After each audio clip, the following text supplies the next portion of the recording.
Salut, aujourd'hui on connaît tous l'horreur de la Shoah.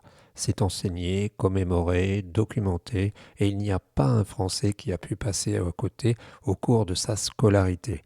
Mais ce qu'on connaît beaucoup moins, c'est ce qui est arrivé, et ce qui continue d'arriver au peuple palestinien, notamment à Gaza en ce moment.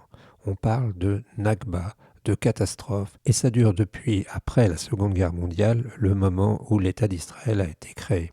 Mais certains osent aujourd'hui se demander: est-on en face d'une nouvelle forme de génocide? Ce n'est pas une comparaison gratuite, c'est une question légitime, et on va essayer de l'explorer calmement à partir des faits. Mais avant le générique. Ici la Terre. Les humains parlent aux humains. Écoutez, je vous prie. La Shoah, mémoire, reconnaissance, justice. La Shoah, c'est l'extermination de 6 millions de juifs par l'Allemagne nazie. Alors, il y a des gens qui contestent les chiffres, mais c'est quand même en millions. Un crime absolu, documenté et reconnu à l'échelle internationale. Des procès ont eu lieu, des archives ont été ouvertes, des mémoriaux ont été érigés. L'horreur a été racontée, médiatisée, enseignée, et c'est tant mieux, le devoir de mémoire, c'est un pilier contre le retour de la barbarie. Oui, sauf que précisons tout de même que, étant donné la puissance de cette population, on a quand même, je ne vais pas dire une surcélébration de cet événement, mais on va dire qu'il est très très médiatisé, contrairement à d'autres événements dramatiques.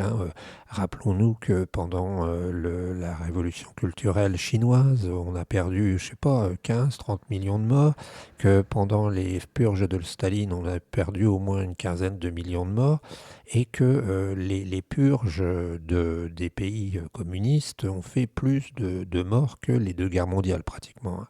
Donc c'est à relativiser, mais ce traitement exemplaire de l'histoire nous force à nous interroger et à parler de nos silences actuels. La Nakba, une histoire occultée. En 1948, à la création de l'État d'Israël, environ 750 000 Palestiniens ont été expulsés ou ont fui leur terre. C'est la Nakba, la catastrophe. Et tu remarqueras à cette occasion que c'est curieux, mais Nakba et Shoah, ça veut dire la même chose. Villages rasés, familles dispersées, territoires confisqués.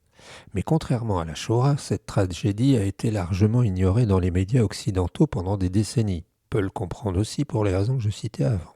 Et aujourd'hui encore, les conséquences de cette expulsion se poursuivent, notamment à Gaza, où vivent des descendants directs de ces réfugiés. Gaza aujourd'hui est une crise humanitaire majeure. Ben oui, sans blague. À Gaza vivent environ 2,3 millions de personnes, soit près de 40% de la population palestinienne. Depuis octobre 23, cette population est victime de bombardements massifs, de déplacements forcés, de famines organisées, de coupures d'eau et d'électricité, et d'un blocus complet de l'aide humanitaire. Ben oui, t'as qu'à regarder, parfois on leur dit d'aller à l'est, à gauche, à droite, et puis aussi on leur envoie des messages sur leur téléphone portable, on croirait à un jeu vidéo. Des milliers d'enfants sont morts, la société civile est brisée définitivement. Et tout cela se déroule sous les yeux du monde avec des justifications qui s'effacent de plus en plus devant l'ampleur de la catastrophe. Minute de guerre, la clé du mot génocide, point d'interrogation. Pour qu'un génocide soit reconnu légalement, il ne suffit pas qu'il y ait des morts en masse. Il faut prouver l'intention d'éradiquer un peuple. Et c'est là que les fameuses minutes de guerre entrent en jeu. Ce sont des documents militaires internes, des journaux de bord, des ordres d'attaque, des échanges entre commandements. Ben oui, chaque armée qui, logiquement, est organisée, puisque par principe, l'organisation, c'est quand même une des bases de l'armée, eh bien, dispose d'ordres, dispose de comptes rendus. Encore une fois, le rapport particulier au papier. Mais dans le cas de Gaza, des documents israéliens sont restés secrets. Alors, que cherche-t-il à cacher ? Si l'intention n'est pas d'exterminer, alors pourquoi autant d'actes systématiques contre les civils ?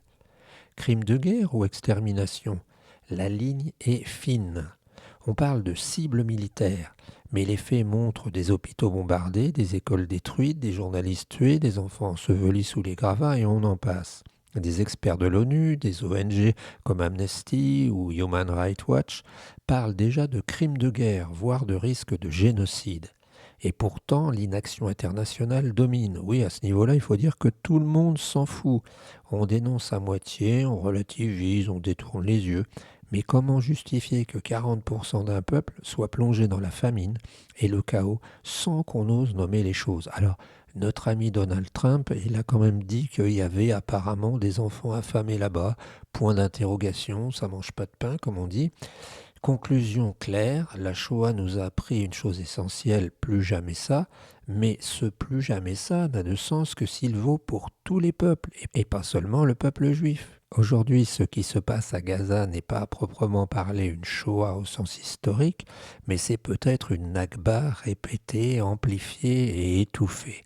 Et peut-être aussi le miroir inversé d'une mémoire instrumentalisée, j'insiste sur le mot instrumentalisée, utilisée pour justifier l'injustifiable. Si on ne regarde que les horreurs passées, on oublie celles qui se déroulent sous nos yeux, et l'histoire, elle, ne nous le pardonnera pas.